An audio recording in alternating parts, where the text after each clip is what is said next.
Good morning. Good morning, everybody. It's me, Mitch. Just, just waiting to see if I'm live yet. And of course, live chat. There it is. Yes, I am. Okay. So now I know that I'm here.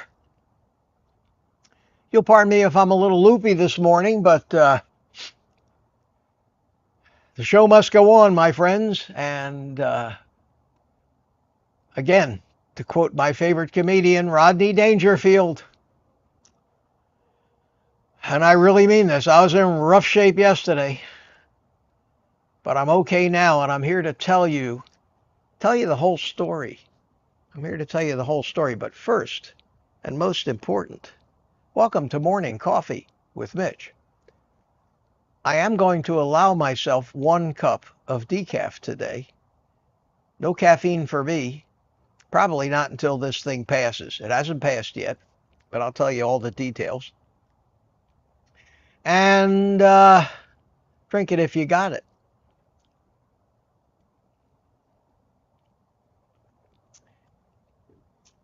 Going to miss Ellen today, unfortunately, but Ellen is with you all in the chat. It seems that her father lost his ride to the VA hospital for his appointment, and she had to drive him, but she's now waiting.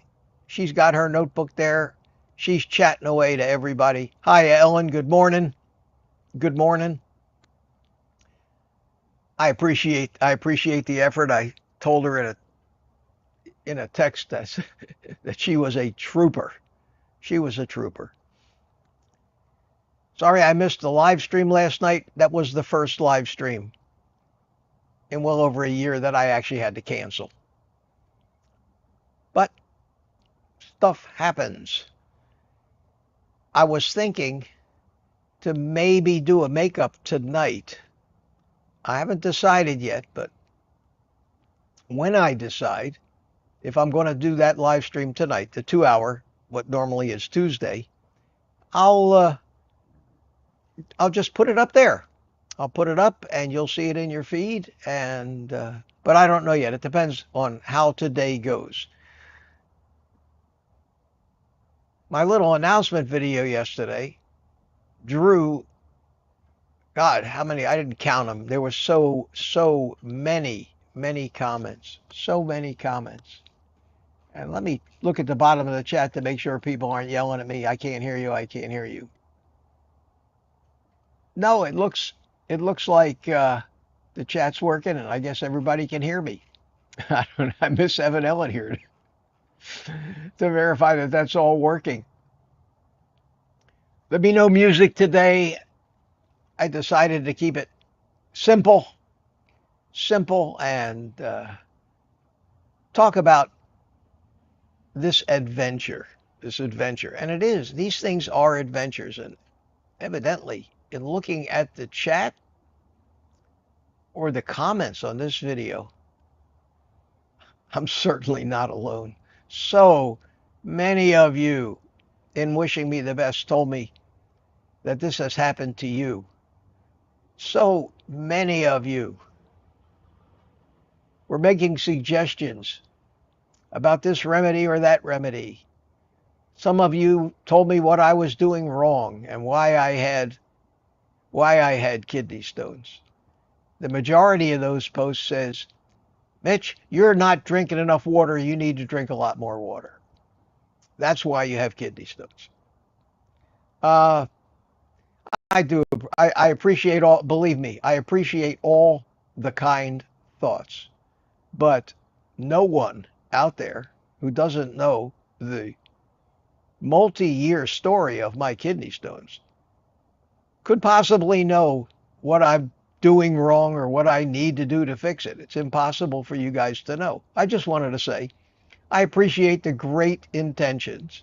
I gave every one of those comments a heart because I just had to do it this morning. I didn't have time to read them all. And now I'm going to tell you the story about these kidney stones, why I have them, and what I'm doing about it. after a sip of coffee. I think I'm a smart man, especially when it comes to matters of my own health.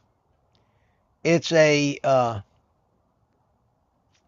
puzzle sometimes because I hate the medical community. I hate the way they practice medicine. I hate everything about it. But I also have told you many times that when something breaks, when you've got a plumbing problem, which is basically what a kidney stone is, if you ignore the cause of the kidney stone, once it gets to the point where it's trying to get down that ureter, causing you agony, it's a plumbing problem. And unfortunately, we need the medical community for that. Not unless you have a CT scanner in your spare bedroom and know how to, like a radiologist, read the scans. So there are times when you have to go to the emergency room. And about 5:30 yesterday afternoon, this thing was just getting worse and worse and more painful. It was getting to the point where I could not be comfortable no matter what I did. If I stood up, it hurt. And the pain from a kidney stone is something almost impossible to understand why. If the stone is down in my back over here, why the hell does my groin feel like somebody just kicked me there? Why is my stomach all upset? Why do I have tremendous cramps, stomach cramps? And all of these pains are sympathetic pains, but they do feel like they're coming from the areas, and it moves around, and then it goes away for a while. And then you get a little break, and you say, oh man, I must have passed it, thank God. And then it comes back again. And I had this a couple times, and I look back, and it was 9 or 10 years ago when I had to go to the hospital twice and eventually have the stone surgically removed in a very unpleasant way. They go right in, you can guess where, and they snake up through your prostate and into your bladder, and then they got a little camera on this thing, and then when they're in their bladder, there are 2 ureters, one on each side, that go up to each kidney. And that's where the kidney stone gets stuck, in the ureter. And the ureter, on average, is about a 10-inch long muscular tube, almost like an artery. It has muscles in it. It can do things. And they have to go up into the ureter, and they have to grab the stone, because the stone that I had to have surgically removed was a spiny little bugger, little calcium oxalate stone, but spiny. And it kept wanting to hold on. And they went and got it. They put a stent in there to hold it open until it healed. And then 2 weeks later, I went to the urologist's office, and they removed the stent. The whole episode was very unpleasant because I went to the emergency room. They actually gave me pain pills and sent me home. Said, take the pain pills till it passes. That didn't work. It was excruciating even with the stupid pain pills. And I went back finally, and they admitted me, kept me overnight, or kept me for 2 days, and took it out surgically. They knocked me out for that. So I was very familiar with the symptoms of a kidney stone. Now, you can get all these symptoms from many other things. You could have a burst appendix. You could have a blocked intestine. You could have, but I knew it. I recognized it. I did my live stream yesterday morning. I felt great. No problem. About 10:30 in the morning, I felt, and this was on my right side, which is where the other kidney stones that I had trouble with were. I felt a little dull ache, and I said to myself, oh no, oh no. Then it got more and more painful, and then the pain started to spread. And by But I was hungry, and I was hoping it wasn't anything, so I ate some bacon and eggs. And later in the day, I wished I hadn't when my stomach was all upset, but I did. And I suffered with this thing all day, and it just kept getting worse and worse. And I called my son, and I said, I haven't decided yet, but I may have to go to the emergency room. I was really feeling bad. I was not feeling even that it would be safe for me to drive. So I finally called him back and says, that's it, I got to go to the hospital. So he came and picked me up and took me over to what I think is one of the better hospitals in Central Florida. And another reason why I wanted to go to that hospital is that my son, my bouncing baby 53-year-old boy, happens to be on the board of directors of this hospital chain. And when I had my head injury, and we went to that hospital, and I got great service. So I said to my son, I said, I hate to play on your status, but see if you can't get this to go smoothly and quick because I'm in agony here. And he came and got me, and it kind of went into a little period of, I don't want to say remission, but a wave subsided, and I could function and I could walk. Went out, he drove me over there. We walked into the hospital. I went up to the desk. They signed me in really quick. There were only 3 or 4 people in the waiting room, which was surprising for an emergency room. We went over and sat down. We weren't sitting there for, I don't think, a minute. Somebody came out and said, Mitchell, that's me. In we went. And that was at about, I'd say, 6 o'clock. So getting in, getting checked in, getting the little band on my wrist, filling out, signing the few places where I had to sign my life and body over to them, and getting into the room was relatively quick. Didn't take 15, 20 minutes. And I was in the room, and then they started. They have to triage, and the nurse came in, of course, stuck the IV catheter in my arm so they could do all the blood draws and everything. And not too long later, an actual, real doctor, imagine that, a doctor, a man, probably in his, I would say, early 60s, not a medical student who was an intern. I'm talking about, or a resident. I'm talking about a real doctor who seemed nice guy, seemed to be knowledgeable. I try to make friends with everybody, so I picked out that he had a Pennsylvania accent. I could tell in a minute. I said, and I thought it was Philadelphia. So I said, "Oh, you're from Philadelphia?" He says, "Close, Pittsburgh." I said, "I knew it," and we got along pretty good. And he says, "Well, why are you here?" He says to me. So I diagnosed myself. I told him I told him exactly what was wrong with me, and he didn't argue with me because I outlined all the symptoms that I had, the progression of the symptoms as they developed. And if you've had a kidney stone, it's hard to miss it. But I didn't want to take any chances, and this is why I turned myself over to the hospital, something that scares the shit out of me in most cases. But when you got to do it, if you break your arm, if you get beat up, you have to use those facilities. Again, if it's something that's going to fix your plumbing, they're great at that. So the nurse came in, and this was very unusual because I was feeling better. They hadn't given me any meds yet. No, I'm sorry. They brought in some pain meds early on. And they do that with kidney stones because they know how much pain you're in. The last time that I had this little episode, which was 9 or 10 years ago, they came in and shot me full of Dilaudid.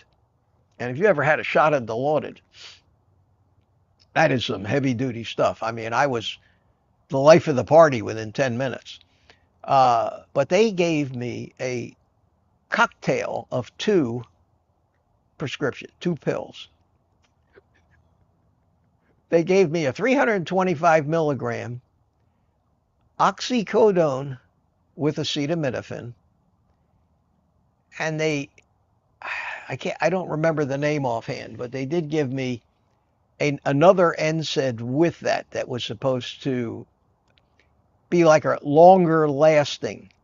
The oxycodone was like as necessary, but not more than once every 6 hours. This other pill is labeled, because I got the prescriptions. This other pill is labeled as necessary, but no more than once every 8 hours. And they also gave me another prescription, so I ended up with 3 prescriptions. And I'm a guy who hasn't taken a prescription drug in years. And I got to tell you, my friends, we all have our convictions. We all have the times when we say, no, I am not putting that poison in my body. But I will tell you, me included, there is not one of you whose convictions won't disappear in an instant when you're in that kind of pain. And in that case, and in that instance, if you do refuse those painkillers, you're an idiot, because you're hurting yourself. Because you'll do more damage by being in pain than you will for a few days of taking a very strong painkiller. So I took those pills, and it wasn't 10, 15 minutes later, the pain went away. I was feeling pretty good.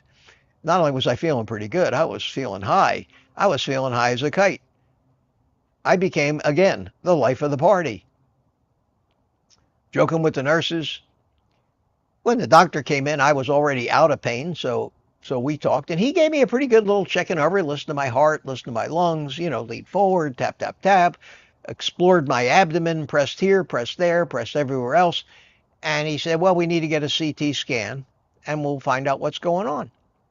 So she comes to get me for the CT scan, and the first time in my life in a hospital, she says to me, are you up to walking? Have any of you ever walked to an imaging session where they didn't come and wheel you on a cart? I thought, yeah, I can walk. I'm fine. I may be, maybe a little high, but I'm feeling great. I'm not going to fall down. And she says, well, walk next to me and just, grab onto me if you think you're going to. So we walked down there to the room with the CT scanner. I got my CT scan. That didn't take long. And they take me back to the room, and my son and I are in there. We get a chance to visit and talk. And we wait. And we waited about, I would say, 45 minutes, because they had to find the radiologist. They had to get the scan to him. The radiologist had to evaluate the scan. And I was surprised it only took 45 minutes, or less than an hour. And the doctor comes back in. I'm feeling great now. I figure, well, I love this. No pain. And he says, you were right. You got you have a kidney stone. It's 6 millimeters. Now, 6 millimeters is about 1/4 of an inch. It's not a big kidney stone, but it's not a small one. In fact, when you look it up on Google, you find that if you ask the question, how long does it take to pass a 6 millimeter stone, you will get a paragraph where it says, stones from 1 to 6 millimeters, you'll pass 90% of the time, where they won't have to intervene, bust them up, go in and get them, or something like that. Stones from 6 millimeters to and bigger, you'll pass 60% of the time. So, of course, my stone fell right on the border. And he told me it's about a 50% chance. So he was a realist. About a 50% chance this thing will pass on its own. And they referred me off to a urologist, because the only urologist that I have right now is the VA. So, and wow, look at all these concerned people. I just saw 200 viewers tune in to find out how I suffered yesterday. I hope all of you are tuning in with well wishes. Not, told you that carnivore was going to kill you. Told you, the carnivore is causing kidney stones and all that. Because I got a number of comments this morning with just that intimation in it. That not only are you not drinking enough water, but bacon causes kidney stones, all these things. And the fact is, and there were a couple of comments,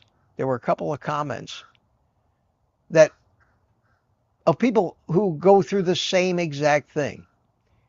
These kidney stones were all there from 10 years ago. They were not the fault of carnivore. They were the fault of me trying to follow all of the healthy advice, eating vast amounts of spinach, eating vast amounts of almonds and chocolate, and all of these other high oxalate foods. And this is a handout that they gave me in the hospital. And I thought it would be interesting right now to just show you what they give you. They give you these little charts. And this little chart says healthy foods. And here's what it says, healthy foods. Now this is some instructions for the patient to make sure that he stays healthy. It says healthy foods, fruits, low-fat milk, cheese or yogurt, low-fat, fish, whole grains, cooked beans, vegetables, and lean chicken, pork, or beef. That, my friends, is what the hospital told me on the way out that I needed to do to be healthy. And then they addressed the kidney. And they showed me a nice little picture here of the kidneys up top and the bladder in the middle and the two little ureters going down, like I say, about 10 inches long. And the instructions said I need to return to the hospital if this happens or that happens. And then there's the list. High oxalate foods. Ironically, and this is the first thing that jumped out at me, ironically, virtually every food on this list is also on the healthy foods list. Every one of them. So in the first list, they told me what I need to eat to be healthy.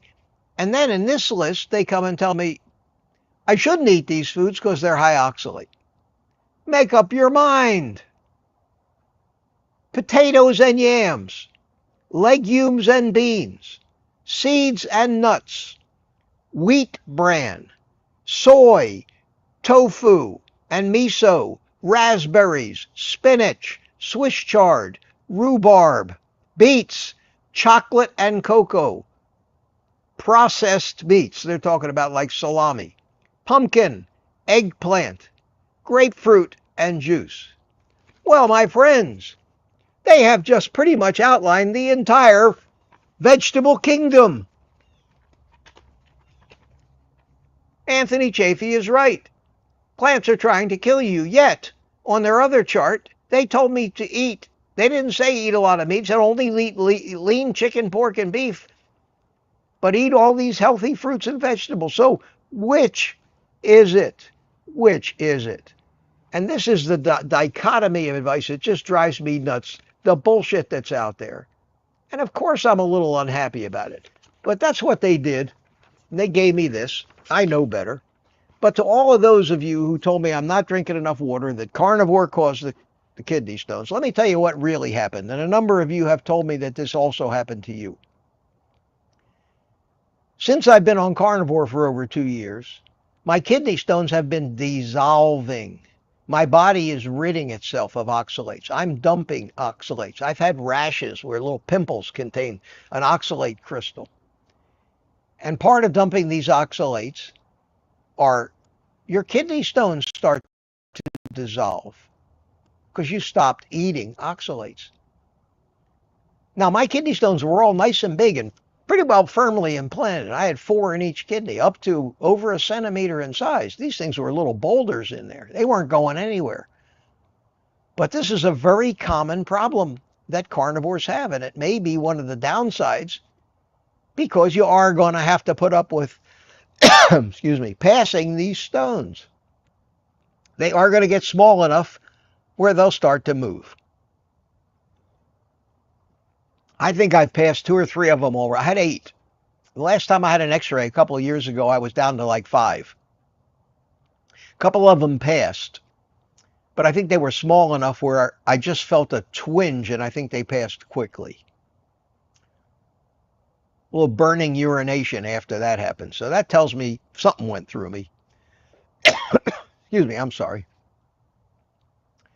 Uh, so carnivore, yes, carnivore is the reason why I'm having this problem right now, but that problem is just the net result of my body getting rid of those stones. And one of these days, it'll have gotten rid of all of them. And I doubt they will ever, never form again because I am eating no oxalate containing foods. And that's the truth. And all the magic formulas that I heard and all the drink, you need to have potassium citrate, that'll get rid of your stones. You need to drink lemon juice, that'll get rid of your stones. You need to take this plant extract. Excuse me.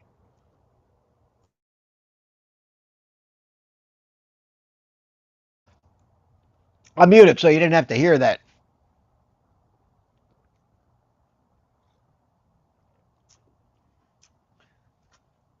All those things may work a little bit. I drank lemon juice for years. I still have a half a dozen bottles of lemon juice in my pantry because I used to buy it a case at a time. I drank water like it was gone out of style. I drink almost, I think, sometimes too much water. And there's just as many people like Robert Kiltz and Huberman and Ken Berry and those people tell you that most of us are drinking too much water and hurting ourselves. We should only drink when we're thirsty. So like every other bit of advice that you get, there's always conflicting advice to what you're going to hear from so-called experts. For me, I have a gauge, just like I have a gauge to tell me if I'm eating enough fat. It's the consistency of my stools. Here's the bathroom talk again. The way to tell if you're getting enough or too much water is the color of your urine and how dark or light it is. If your urine, if you pee into the toilet and it's like a dark yellow, you aren't getting enough water. If you pee and it's crystal clear, you're getting too much water. It's that easy. Just take a look at the shade and you'll learn to recognize that nice light yellow or straw color, which is pretty much indicative of getting exactly the right amount of water. And that's what I do. And I take notice of it every time I go to the bathroom. That's how I do it. Pardon me. I've heard that many places from many experts that your body will tell you pretty much everything you need to know. And your body will also give you an urge when you're thirsty that you need to drink more water. Again, it's another one of those things that we, like everything else, to micromanage. It's something we shouldn't try to consciously micromanage. I believe it's something that we need to take the cues from our body and look at the end result. I know it gets you staring into the toilet a lot, but that's about it.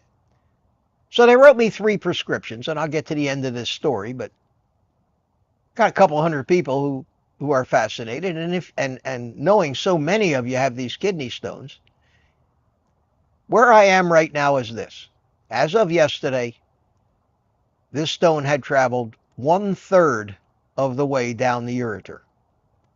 A stone this size normally will take a week or 2 to finally make it to the bladder, unless it gets stuck and they have to intervene. In the meantime, I need to call they referred me to a urologist. I need to call him and set up a follow-up appointment. There's no rush because they don't expect this thing to pass. They wrote me 5 or 10 day supply of these killer pain pills, the oxycodone and the other one, and they prescribed Flomax to me. And I don't know if any of you know what Flomax is. Flomax is a prescription that they give to mostly older men who have BPH.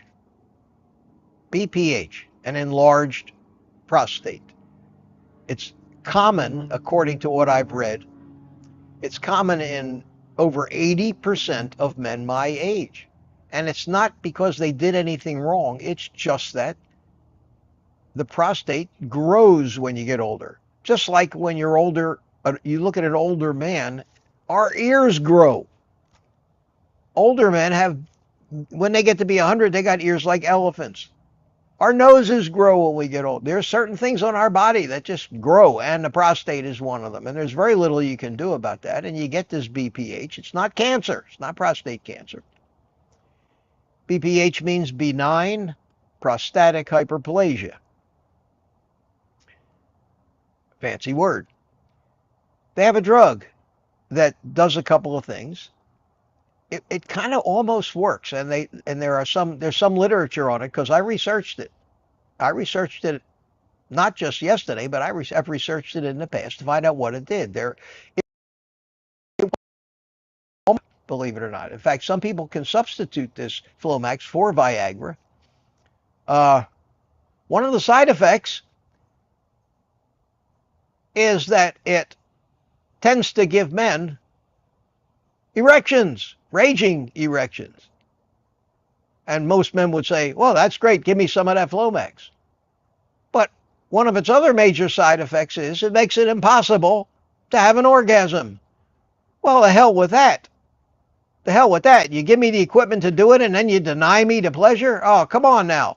So it's not a pill that I thought I would ever want to take. And another one of the side effects is because it's a muscle relaxant and lets the vessels expand.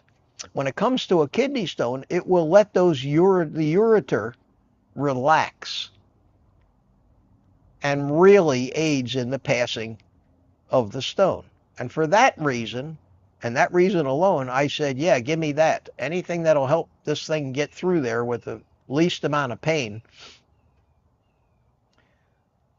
give it to me. So they prescribed the Flomax. I took the first one when I went to bed last night, and then I'm supposed to take it a half an hour after eating the same meal every day. So if I take it a half an hour after my first meal or a half an hour after my second meal, it doesn't make any difference.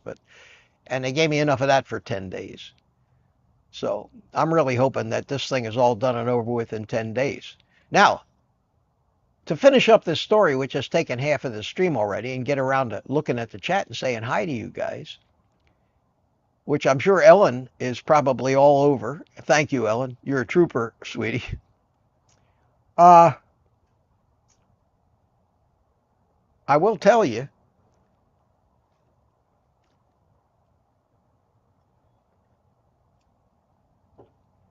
that I took those pain pills in the hospital yesterday about a little after 6 p.m.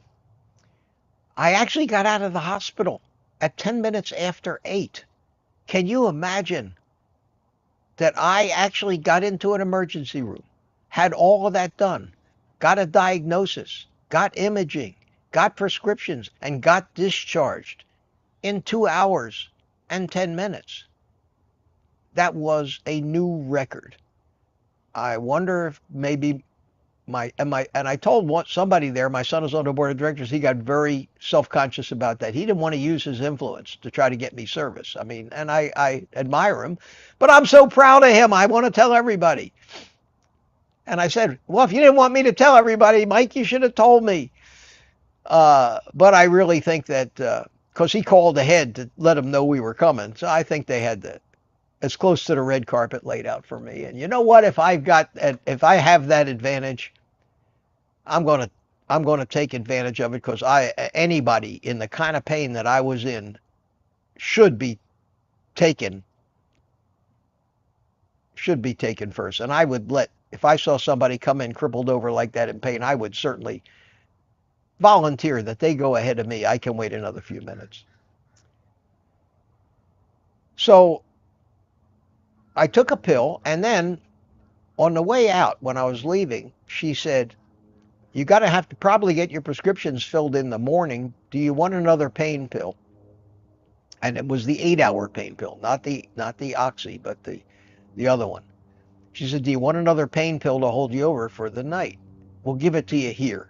I said, twist my arm. So they gave me the pain pill. I took that.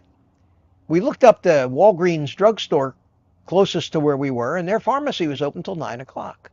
So we hightailed it over there. They filled the prescriptions. They filled the prescriptions. My total cost for all those pills was like $14. I was tickled to death. And I went home and felt great. I actually got home before 9 o'clock. I came out on my screen porch. I lit up a cigar. I watched a little YouTube. I had no pain whatsoever. I'm waiting for the pain to come back. I'm waiting. I say, well, I don't want to go to bed if I'm in pain, so, I'll wait. So I stayed up till about 11 o'clock. No pain. I said, this is great. So I went to bed, and I woke up like every hour on the hour all night long. I went to bed at 11, woke up at like midnight, 1:30, 2:30, 3:45, and I finally got out of bed because I was tired of just waking up at 4:45 this morning, and I still had no pain. No pain. And I'm sitting here now.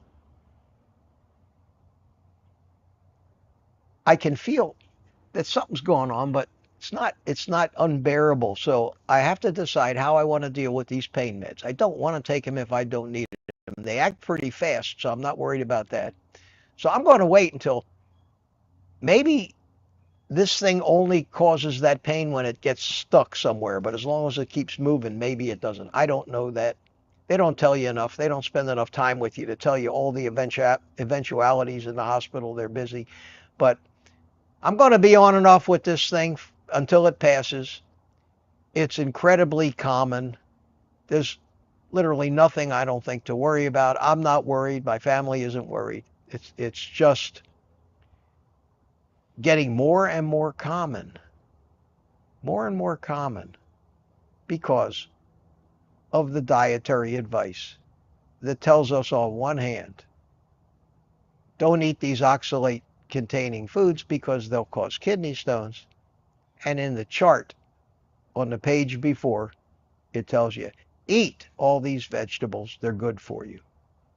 And as long as we have that mixed message, and nobody picks up on it, nobody notices it, because they're not interested enough. I can only say to them, you may not notice it now, but when you're writhing on the floor, puking your guts out, in the most pain you've ever experienced in your life, it would be very beneficial for you to remember that you shouldn't be eating all those plants because that's what caused your problem. And carnivore actually fixes it. But in the fixing of it, carnivore you are going to be waiting. And I've been waiting for these things to start moving around. And I'm sure this isn't going to be the last one. But I guess in the universal cosmic karma, there's a price to be paid for everything, whether it's good for you or not. So that's my story. I'll keep you informed. I'll let you know what's going on. If I happen to be lucky and that Flomax works, opens up the ureters, and I pass it faster, or I go to the urologist, whatever happens, I'll let you know. I'll let you know. Not because I want to brag about it or I'm concerned about you worrying so much about me, but just to, like I do everything else. I don't hide anything from you. I tell you my experiences, what I'm going through, how I do it, and maybe some of you, if it happens to you, you'll be more confident and recognize what's happening because I told you about it on this live stream. So thanks for coming in, everybody. Let me just start saying hi to a few people. Got 20 minutes left. Wow. Wow, wow, wow. And I hope that was an interesting story for you. And I'll probably see as I get down the chat. Mark Booz is here. Hey, Michael Seal, United Carnivore. Good to see you. And Michael, if you're still here, I got to tell you, I'm not going to make it. Michael's going to be at the Brazilian Steakhouse on Thursday too, celebrating his father's birthday. He invited me, and I said that I would come. And that's my daughter on the phone, so I'm going to have to. She doesn't realize I'm doing a live stream this morning, so I'll call her back. So I won't be there tomorrow, but I'll be there Friday. I imagine I'll be there Friday, unless this thing takes a turn for the worse. Papa Carnivore's here. How you doing? And Ellen has been a real trooper in the chat. Tina Schweikereth, how you doing? These are the people that came in early. Father of United Carnivore. Fran Mariah, how you doing, Fran? And somebody just bought me a coffee. Let's see. Who bought me a coffee? Greg Smith. Gregory, thank you so much, my friend. Bought me a coffee. Thank you. I always like to acknowledge those things. And yes, I can still drink coffee. Richard Williams is here. How you doing, Don Shonger? Good to see you. Satya Khalsa, how you doing? What a soldier, she says. Yeah, I'm here. Oh, somebody else bought me a coffee. Somebody woke them up. Let's see what we got here. Papa Carnivore bought me a coffee. Thank you, Peter. Thank you so much. I appreciate that. And if it keeps going ka-ching, I'll be thrilled to death, but I'll save it till the end and thank everybody all at once. Lisa Russell's here. Good to see you, Lisa. William McCartney is here, and there's a lot of people here, and Ellen is all over the chat. All over the chat. God, look at all of them. Dixie Scott is here. Hi, Dixie. How you doing? Lori's Carnivore Story at Carney Lori. I read that before, has been chatting back and forth with Ellen, talking about her new YouTube channel and her efforts. And I wish you the best. I wish you the best. Grandma Prepper, how you doing? Good morning to you. And I see some names that I've already seen. CB, hey, CB Carback, how you doing? Sheriff, good to see you. Moorhen, Ann, how you doing, Ann? See, never forget. I will never forget your name. Not anymore. It's burned into my mind. Good to see you this morning. Thanks for being here from across the pond. And Boyd Lamb is here. How you doing? Just in from Kiltsy's 5 a.m. I noticed he was still live. I guess he got a late start today, but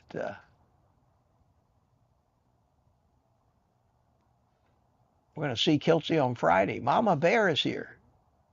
Good to see you. And Abiding, it's you. I keep calling Eve. Abiding you. Abiding you, spelled E-W-E. Welcome. Welcome. Good to see you. And Sandy Blythe is here. Terry Wilson, how are you doing this morning? Jeff Johnson is here, and Booby Goats is here. Boxrod is here. How you doing? Got a big crowd here today. Probably the biggest crowd I've ever had on a live stream. All I got to do is get sick. All I got to do is suffer. Everybody wants to hear about it. Sorry, I'm not going to do that. I want this to be a happy time. A happy time. Steve Rogers is here. How you doing, Steve? Good to see you. And Tom from Tampa, Viking 442. And Loco Emu 2 is here. Good to see you. Good to see you. And let me just break off so I can start to deal with some of the things that came later in the chat. There's a lot of people that were coming in around this time. This was around 5 or 10 minutes in, and that's when most people started to pour in and said hi, but I don't want to take all that time up today. So just hi to everybody.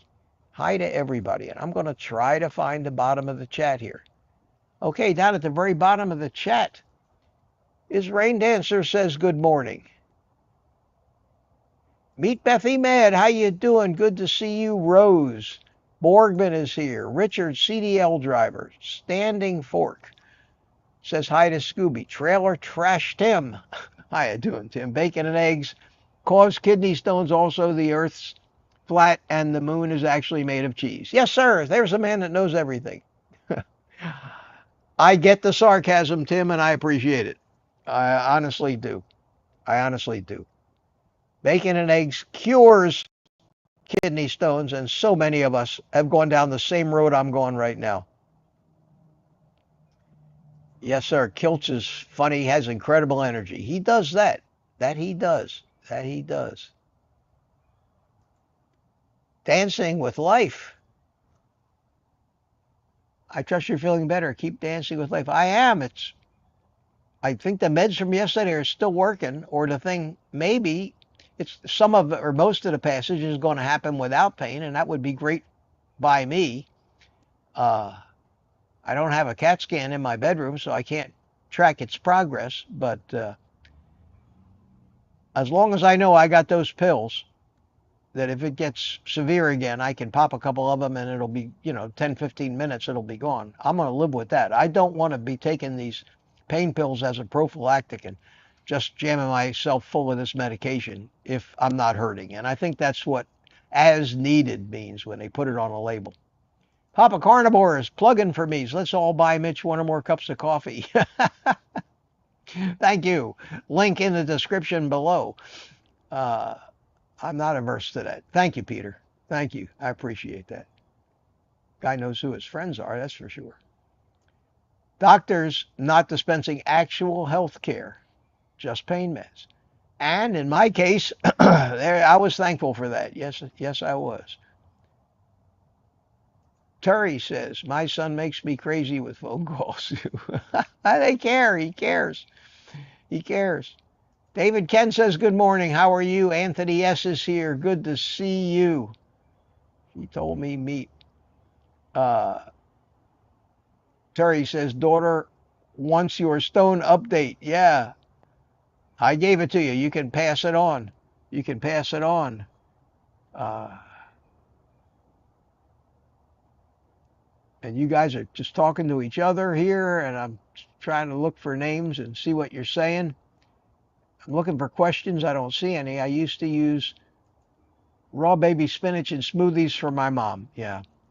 And that, unfortunately, whoever invented the smoothie and decided that leafy greens and celery and spinach and kale and all those things were good to eat raw, but so much better if you could blend them up, throw out all the pulp, and just concentrate the poisons to 10 times what they normally would be.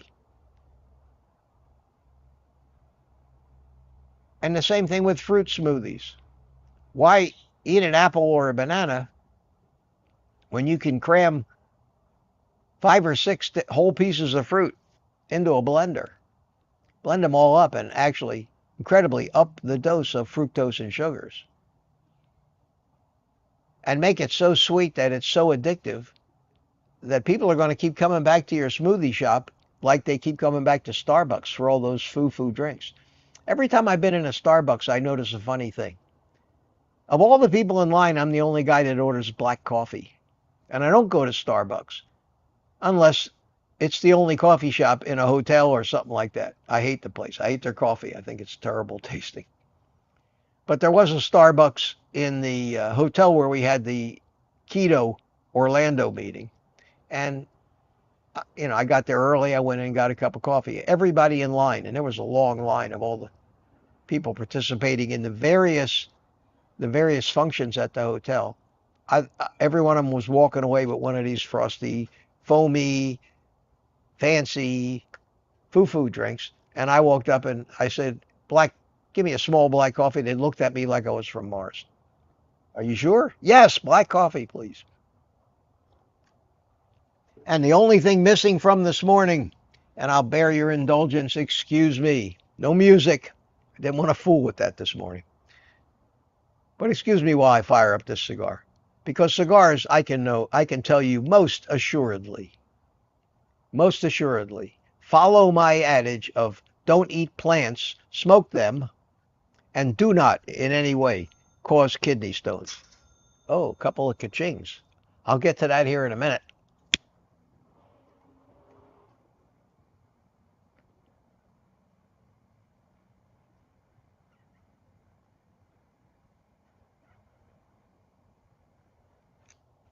Thank you. Thank you for your patience. Anybody who had asked me yesterday what I thought might be the odds of me being on a live stream here this morning, I would have said 0. I would have absolutely said 0. There is no way. So I don't know if this is a testament to luck, to good drugs, whatever it is, I'm not really unhappy with the outcome. And I hope it does there are no complications. And I hope I don't have to go in for a procedure. But whatever happens will happen. And I'll take it as it comes. But I think and the guy yesterday told me, he says, it's probably going to be a week or two until you're finally rid of this thing. So we'll see. We'll see. I'll go see the urologist and hope that he knows what he's doing and doesn't start recommending that I start eating all the spinach and healthy fruits and vegetables. I would imagine a urologist probably knows maybe a little something about oxalates, considering 80+% of kidney stones are calcium oxalate, and the rest are usually uric acid stones. I don't know. Sometimes. Scooby says, if you have a question, put the QQQ in there. I'm going backwards in the chat. Let me run all the way down to the bottom and get the most recent stuff right now. Rain Dancer, we still have at least 600 missing from Helene. Wow. Wow, wow, wow. It's crazy. It's crazy, isn't it? It's crazy. Here's somebody that is my new best friend. Oh, here's a question from Boyd Lamb. Boyd Lamb says, old guy carnivore, optometrist appointment this afternoon. No, tomorrow. I had to cancel the optometrist yesterday. I had an appointment yesterday, but I couldn't go. I couldn't go. And I called up and rescheduled it for tomorrow. So, no optometrist. But thank you. Thank you for reminding me.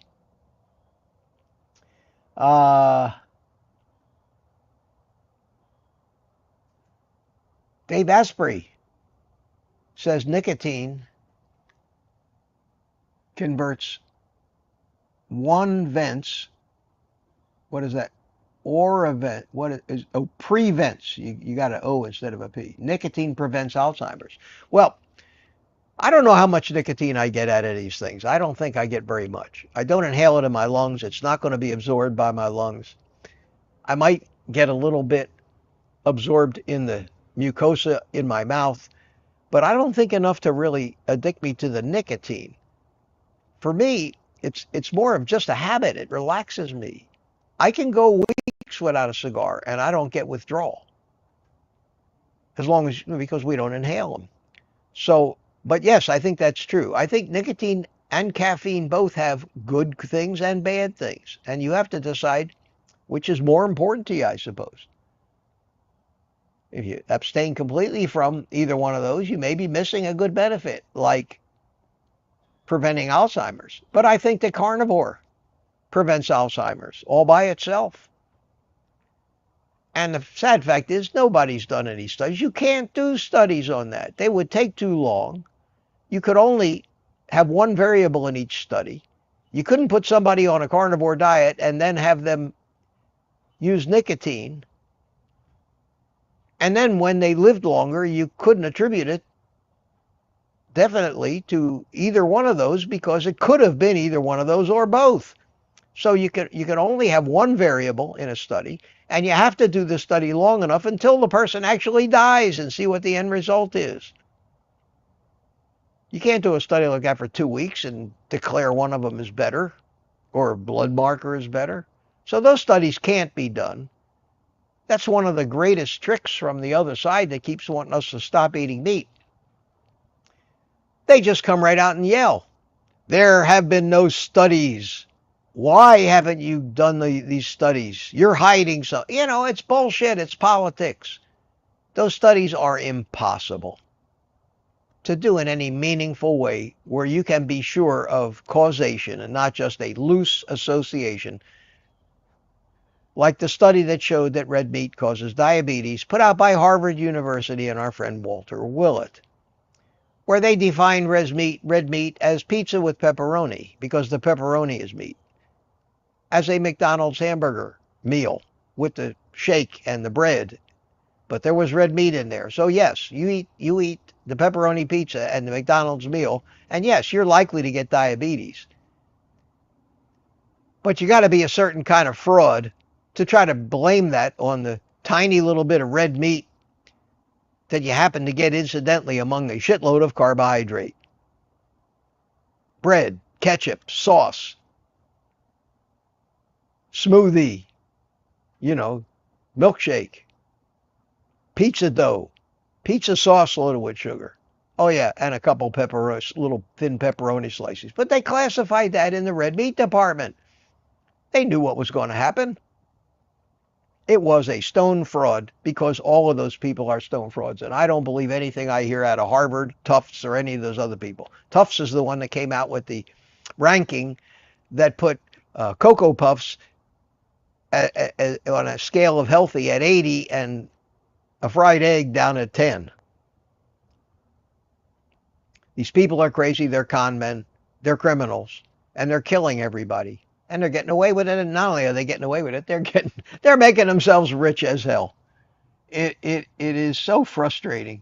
And yet we can't do anything about it because people are addicted to that stuff and they don't want to help themselves. And when they try, half of them or most of them can't. Yeah, Popper Carnivore says Dave Asprey owns. Yeah, he came up with the bulletproof coffee thing. I think he's a little out there for me. We talked about him the last time. I think he's a little too radical. I put him and Huberman out there on the same thing. I'm on the exact opposite end of the spectrum. I say don't micromanage hardly anything. Just take your cues from your body and nature and do the best you can. Because if you try to have a routine that where you have to do and follow 50 or 60 or 100 things in a day, you're not going to do it. You can't sustain that kind of bookkeeping for the rest of your life. You need to just live your life, go with your instincts, go with your urges, go with your urges. People are active in the chat. Javier Nelson, being carnivore is eating a highly nutrient diet, highly bioavailable nutrients, but I would not touch nicotine. Smoking sucks our vitamin C. And Javier, with that, I would tell you, don't smoke. Don't smoke. I don't smoke. People say, are you a smoker? I say no. I don't consider this smoking. I don't. That smoke does not, maybe a little secondhand smoke, but every time you drive in your car, you get more poison from the pollution in the atmosphere spewed out by the cars than I get from this cigar. You can't get away from that stuff. You don't see old cigar smoke. In fact, that's all you see when you go into a cigar lounge is old cigar smokers, 100-year-old World War II vets sitting there puffing the 8th cigar of the day, but they don't inhale. So this is not smoking. And I agree with you. Don't smoke. Don't smoke cigarettes. Cigarettes have poisons and chemicals in them. They have paper in them. They have additives in them. They have all kinds of shit in them to keep them burning so they don't go out. This thing, you don't puff on it for a couple minutes, it goes out. It's just a leaf. Just a leaf. And it's got a nice aroma when you're smoking them. A lot of people don't like it. Some people love cigar smoke. But that's a personal decision that I've made, and I only ask of all the critics out there that you either stop being judgmental about my cigar smoking or go the hell away. Is that too much to ask? And I will give you the same honor in return. I will not tell you what to do. Period. I never have. I won't chastise you. I won't judge you. Do you know how many comments I get where people say, well, I still like to eat this for dessert and that for dessert? You think I ever answer saying, no, no, no, you shouldn't do that? I don't say. I give it a heart. In fact, people have to be able to make their own decisions, especially about this, or they'll never keep up with it. And if they're doing something that I know is drastically wrong, I will try to do my best to explain why I don't do that. And if they take the clue from that, that's fine. But I will never judge them or chastise them. And I just want the same thing in respect. Boyd Lamb says, but I didn't inhale. Yeah, we had a famous president that said that. But it's true with the cigars. I don't inhale. I've accidentally inhaled once or twice and coughed up a lung. I mean, I can't inhale. I can't inhale anything. I tried to smoke pot once and almost killed myself. Anne says an additive causes cigarette addiction, not nicotine. That could be true. See Dr. Artis. They have scientists that are constantly always trying to make cigarettes more addictive. There's no doubt about that. Uh, anyway, Rose Boardman, my gramps smoked cigars till he was 96, healthy as a horse. Yes, ma'am. My grandfather smoked 5 cigars a day ever since the first time as a child that we went over to see him. He kept his wits, sharp mind, and his health, and he finally went downhill in the past, I would say, year of his life and died at 102 years old. Now, they'll come back and say, well, he didn't live to be 120. Well, most of us don't live to 102, bucko. I mean, that is just the sad fact. And I told you, and many of you here may not have heard this story. It's a funny story, and it's endearing because it was my grandfather that actually would tell people this. His name was Harry, and if you heard this before, I hope you get a chuckle like you did the first time, because this defines my grandfather and his personality. People would say, Harry, you smoke too many cigars. Aren't you concerned that those cigars are going to kill you? And he would say, it's funny you should say that. And he would do it exactly the same way each time. It's funny you should say that. 30 years ago, my doctor told me that if I didn't quit smoking cigars, I would not live another 10 years. And invariably the answer came back, well, what does your doctor think now? My grandfather would look at him and he'd say, I don't know. He died 25 years ago. Now, it sounds like a joke, but it was a true story. The true story. The guy who told my grandfather he'd be dead in 10 years died in 5 years. And my grandfather, smoking his cigars, lived to be 102. Kind of like George Burns. In fact, there are people who actually have told me, and it is such a compliment, that when Ellen is up there in the corner and I'm down here and I'm talking and I do this, they say, reminded them of Burns and Allen, Gracie, George and Gracie. Yep. Well, I think it's time for me to hit the road today. So far, I don't think I need a pain pill. I wouldn't be surprised if before the end of the day, something starts moving again or something causes pain, but I'm ready for it this time, and I know what it is, and I know that it's not an appendix or not food poisoning or not a twisted intestine.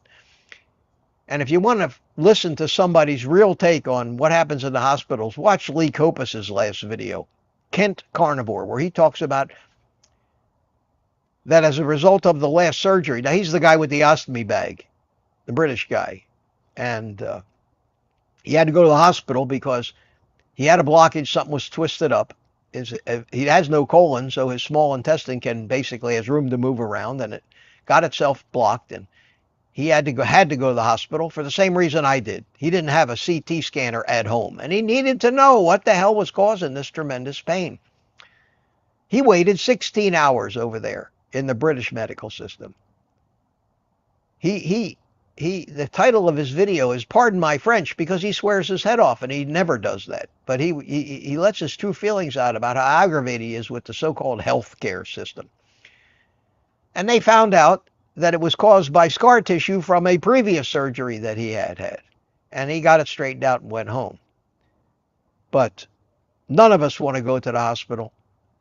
But there are times when you just got to do it. You got to do it. You could be betting your life when certain things happen that weren't caused by a carnivore. And just because you're a carnivore does not make you superhuman and immune to all bodily damage. Period. Let me thank.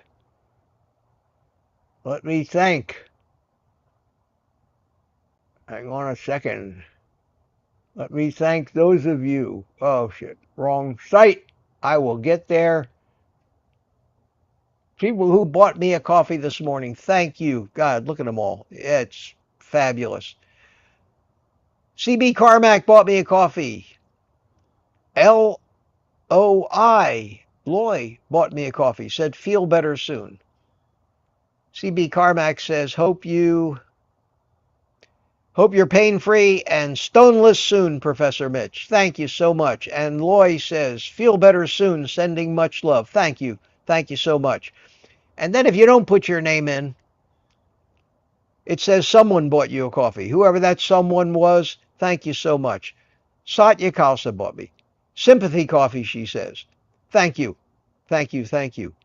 Free Texanet bought me a coffee. Thank you so much. Says, take the rest of the day off. Well, I may actually have a live stream tonight. Dixie Scott bought me a coffee. Thank you, Dixie. Prayers you pass that stone quickly and relatively pain-free. Papa Carnivore, I thanked him before, says, have a cup of coffee on me, and I'm so glad you're feeling better, Mitch. You heard me in that video yesterday. If you couldn't tell, I was in absolute agony, and that was during a lull in the pain. There's no way I could have even talked like that when one of those little waves came along. And Greg Smith bought me a coffee, says, glad you're getting through. Thank you so much. Thank you for all the good wishes, my friends. I really, really do appreciate it. And with that, and without music, let me tell you that as it stands right now, I will probably do a live stream tonight. Why not? Why not? Those are the highlight of my week if I'm feeling good. I will put the live stream up so you'll see it in your feed. And if for some reason it gets to be 8 o'clock and the thing is gone, I'll probably have posted some notice in the community chat and just taken the feed down if I'm just for some reason not feeling up to it. But I'm feeling great this morning. I felt great the minute the pain went away, even yesterday in the hospital.